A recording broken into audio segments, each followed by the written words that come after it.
It's only going to change when the worldwide event happens economically and all of us feel the pain of it. And you know what we'll go through first? What do you go through first in any... What's the grief process? You know the grief process. What is it? No, there's one before then. Ah, yes, denial. We will all deny that we had anything to do with it. And then what's the next step? Anger. We'll all get angry that somebody else was the cause. And then what's the next step? No, this is the steps of dealing with grief. Who knows the steps of dealing with grief? No, you're guessing. There's somebody... Karen, you know the effects of dealing with grief. Sorry, go. Right into the mic. Denial, anger, bargaining. Bargaining. Yeah, very good. Then depression and then acceptance, if you believe that. Depression and acceptance.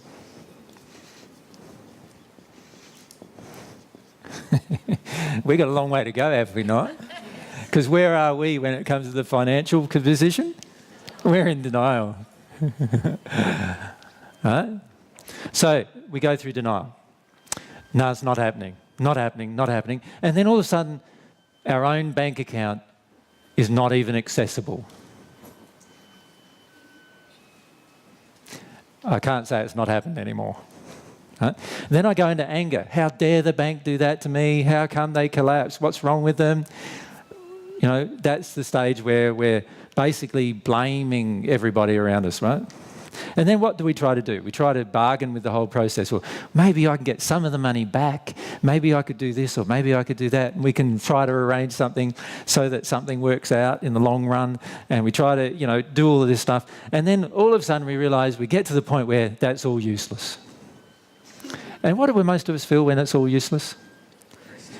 Yeah, we suppress everything. We suppress our anger, we suppress our fears, everything, and we just go into this place. What's the point of living? What's the point of doing anything? And then after we get through that, which is a process of having to feel our... We have to feel our denial, we have to feel our anger, we have to feel our fear, and then we get into our grief, and we actually, during this stage, eventually get to the point where we accept the grief of the cause and we process it. And we end up in acceptance. We accept that we were a part of the creation of this worldwide cataclysmic economic event. That's what we do.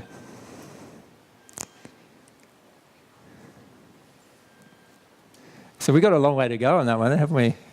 Yeah. So can you see though, it not only affects our own personal life, but even worldwide events are created by this denial process of denial of or attempts to deal with the painful effects. Most of the time, we even try to deny the painful effect. I've had talks, literally thousands of talks to different people. When I say to them, your parents actually hurt you, they say, no, they didn't. They were good.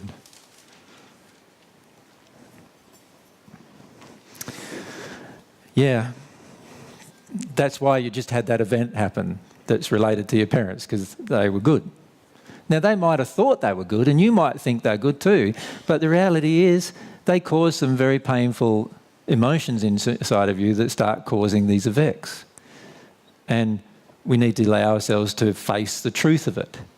Can you see how truth and the issue of cause and effect is so closely related? Without truth, you will never want to see the cause. And you know how many of you are still afraid of hearing the truth? Do you know why you're so afraid? Because you don't want to know what the cause is. That's the only reason why you don't want to hear the truth. The truth allows you to trace backwards from this effect to its cause. and to actually deal with it, to actually address it. The truth allows that. It's the only thing that actually allows it. And yet when we're afraid of truth, we're basically saying, no, don't tell me the truth. Don't tell me the truth. And when we do that, can you see what we're doing? We're not even relating the effect of what happened in our life to its cause. And it's like you're automatically creating in our own lives, we're automatically creating blindness. Now, most of us would get very stressed if we were placed in a dark room with no light ever getting in, and then told to live there for a while. For 2 or 3 days, most of us would be beside ourselves with distress. Right? But that's what we're doing our whole life. It's no wonder we're distressed. Because our whole life, what we're trying to do is we feel all these effects that we're blindly hitting into every single day, and yet when somebody comes along and says, look, I can tell you the truth about that event, no, I don't want to hear that. We have the feeling that we don't want to know. And we're not then relating the two things, the effect of what happened with its cause. And truth is the thing that does that. So truth is essential to our life. That's why truth sets you free, because it allows you to fully embrace the power of your soul. While you're dealing with an effect, you cannot fully embrace the power of your own soul, because your own soul has just created the opposite thing. So you know, while you're trying to rub out the painful effect, your soul's busy creating more painful effects. Now, you imagine you're sitting in your own home and you've got some children, and they just come through your kitchen, they get all the flour out of the kitchen, right, and all the honey out of your kitchen, and they spread all the honey over the living room floor and spread all the flour over the top of the honey in the living room floor, right, while you're sitting there. Now, many of you wouldn't even be able to watch it happening, is that not true? This disaster that's happening. Now, while that disaster is happening, you could start cleaning it up, couldn't you? You say, oh, yep, my kids are about to put honey over the floor. Okay, I'm going to need a mop and a bucket and honey. What else am I going to need with honey? Over my carpet. Very hot water, obviously. Steam. Oh, the steam cleaner. I'll go and hire a steam cleaner ready for this particular thing that's about to happen. Right? And so you can just imagine how, you know, you see this event unfolding, and instead of stopping the child from creating the event, what do? You say, oh, no, they're allowed to create the event. I'm going to watch as it's happening, and I'll clean up after them. All right? Now, I don't know many parents that would ever do this, but this is what we're doing in our own life.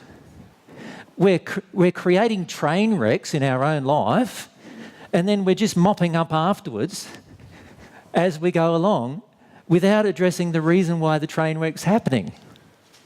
Does that make sense? That's what we're doing. And it doesn't make any sense to do that anymore, does it?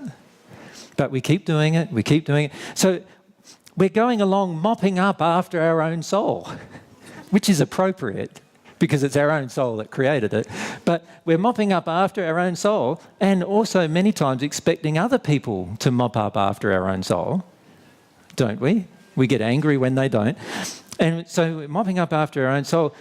And all the time, you know, our whole life is like this, usually 70 or 80 years long, maybe 90 or 100 if you're lucky, right? And what you're doing the entire life is doing this. Mopping up as you go along. That's what you're doing. Now, it doesn't make much sense to me to keep doing that. Does it make much sense to you? And yet we do it all the time. So instead of doing that, wouldn't it be better to stop mopping up after the event?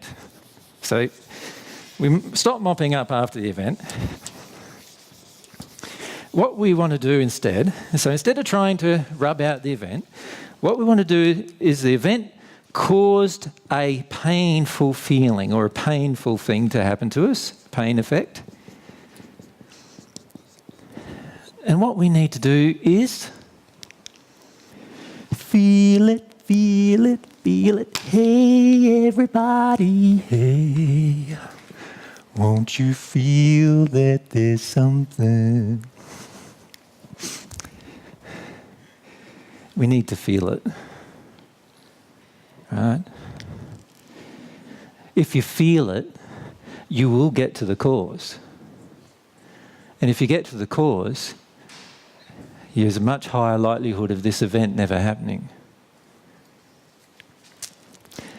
Now, instead of mopping up after the event all the time, what you're doing is now you've jumped in front of the event. The event cannot occur anymore. They'll be in the past because you've actually dealt with the reason why it's being caused. So, in other words, you know, you've tied up the children and put them in the room so they can't spread the honey and the flour over the floor anymore, right? Not that I'm suggesting you do that to your children.